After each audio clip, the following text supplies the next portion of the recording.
Hi Daniel. I just wanted to show you how these gears work. So I printed up these gears and you can see the purple one turns the blue one. It's a great big one. It's got an arrow so you can count the number of turns it takes for one and the other. That's what you'll want to compare.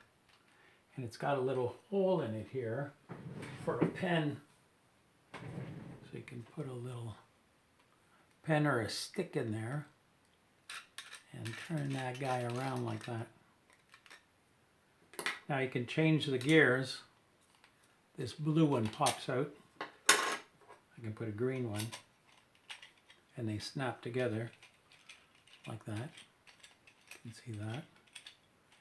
And there's a little white one that fits in between, right in this hole like that. And they call that an idler gear. We can put another one. Here's a yellow one. This pin slides out. There's an elastic underneath. I'll show you. And whoop, if I can get it, slides in, and now there's 3 of them.